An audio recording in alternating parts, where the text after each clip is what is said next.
Greetings. Hey, it's Mark coming to you from Baker's Green Acres. Today's the 11th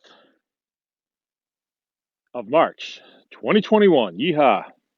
And I want to make a video before it gets any later, but the sun's going down right now. And all day long today, it's been windy. Last time I made a video, there was a lot of snow. And there's very little now, just the piles. And it's kind of a good thing that I have the piles because I need the snow for moisture for some of the animals before it gets warm enough that we can turn the water on. But anyway, what I wanted to show you today was we just started our farrowing early this morning. Came out this morning and there was one of the girls had her little ones, right? So here she is. She's not in a great position to show you. Most of them are behind her right now, or she's laying on a pile of them. I doubt that. They're all behind her.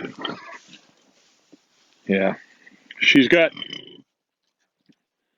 13 of them, and they're in nice shape. So this is going to be a good litter.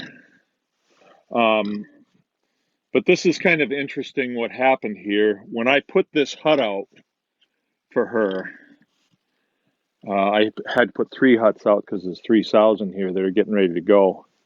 I had to put it right on the snow. So, and then I put straw on top of the snow. So there's snow in here, and out here on the field, it's pretty dry. So what I'm going to have to do now is I'm going to bring a bunch of dry straw over. I'll put a pile right here, and then I'll start forking this stuff out and then replacing it with fresh stuff, with nice dry stuff, right? So she had 14. One of them was stillborn. Yeah, that's too bad. But that's a good number. But it is starting to get cold now, and this straw is all wet. It's all wet. So on this field, this is one of my sounders, right? So over there, the other pigs, the boar is there, and there are 4 other sows over there. And they're all just on this field. It's about a half acre. I'll kind of give you a pan view of it. It's just not real big. And this is where we do all the farrowing in. And there's still enough room out here. You see the dirt out here is in nice shape. I'm going to split it in half with a temporary fence. And then I'm going to rototill it. And I'm going to put rye in on half of it. And then keep them off of it until it's nice. And then we'll pull a switch. Because there is a lot of nutrient out here. There really is. Once you have 5 sows that all have babies and then they're all eaten, it's pretty tough to keep up with them, really, when you have that many pigs. So the sows eat a lot when they're nursing, and then the babies eat a lot too. So you really got to dump a lot of feed in here. And in that case, the soil can get sour on you. It really can. This is big enough, though, and that's not that many pigs, really. But if I can get something growing on half of it, let it get nice and thick, it'll pull a lot of the nutrient out and realign a lot of the nutrient how it has to be. But for now, I'm going to get out there and get some new straw over here. I'm looking at the afterbirth here. This is kind of interesting. You know she's done when you see the afterbirth. There's a chunk there, and there's another chunk there. Yep.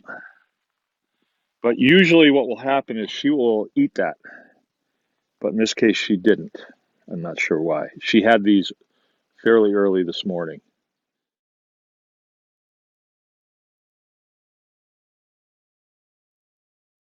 So as I was over there and it started cutting out, then I realized that, hey, there's one baby that was in trouble. So I had to kick that hut over and pull that one baby out. And about then, Jill came out, and I handed the baby to Jill, and she's got it in the house. So it was just a little cold. What happened was when I put the hut there, I bedded it with dry straw, but it was a cold day and it was on snow. So today was a pretty warm day. All of our snow is gone except in that hut underneath the straw. And a lot of the straw had wicked up a ton of moisture, so the babies were cold, and I knew I had to get some dry straw in there. So I did that. I took out all as much of the old stuff as I could, and then I forked in a whole bunch of nice dry stuff. And that's kind of what upset her and got her moving around. And anytime you do something like that, and she gets up and starts moving around, then she lays down, and babies get underneath her, and all things like that happen. But it's kind of necessary when you have a big litter like that.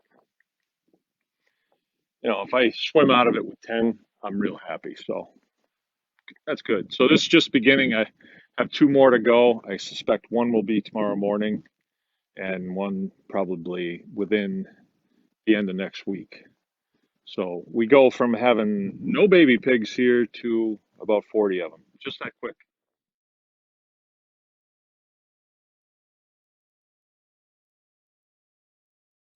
I got something to show that's not exactly pretty, but it's a lesson that I've learned here. Just I've had a real eye opener here in the last 10 minutes, and so I thought the best I can do is pass it on, so maybe this doesn't happen to anybody else. So I farrowed one of my sows had babies yesterday morning, and they appeared to be doing pretty well. Yesterday afternoon, when I came out, a lot of their bedding was wet, and it's because just a week ago, this pasture was covered with snow. And when I put the hut out, I put it out on snow. And then I filled it, I deeply bedded it with straw. And I've done this before, and but we just had a critical window here, and I'm going to show you what happened. I lost 10 pigs last night. 10 of them, when I came out this morning, they were just you could tell they had died of hypothermia. They were not laid on or anything else. They had just died of hypothermia. And pigs are pretty tough. They can take some cold weather. But I'm going to show you what happened. There's no dead pigs to see. I've already pulled them out.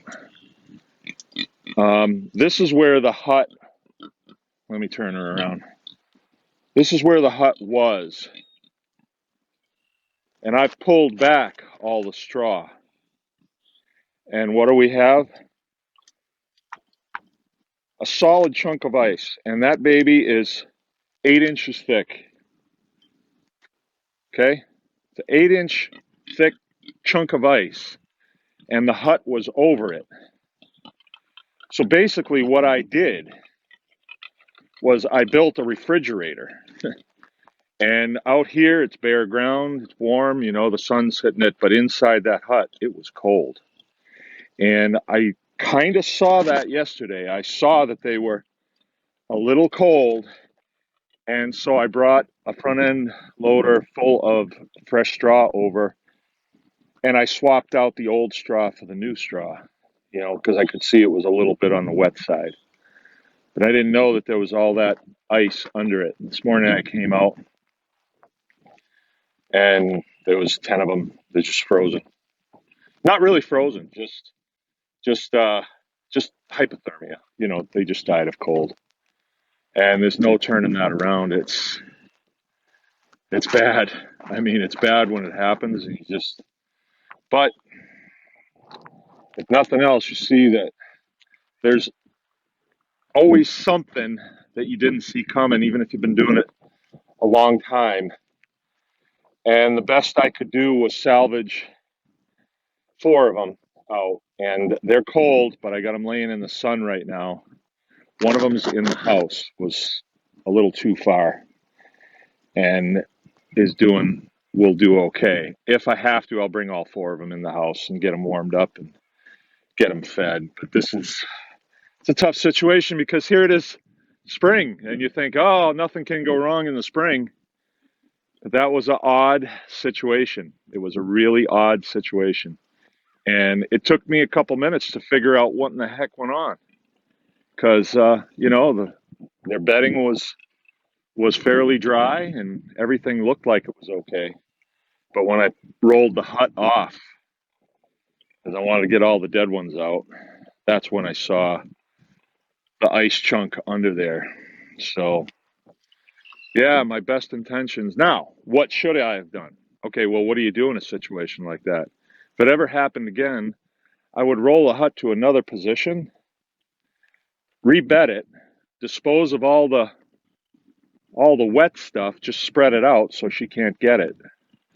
And then with a fork, a pitchfork, just pick the babies up and put them in the new location. That's the way to handle them. And everything would have been okay. But I didn't see it coming. So anyway, that's the way it goes. But we press on, right?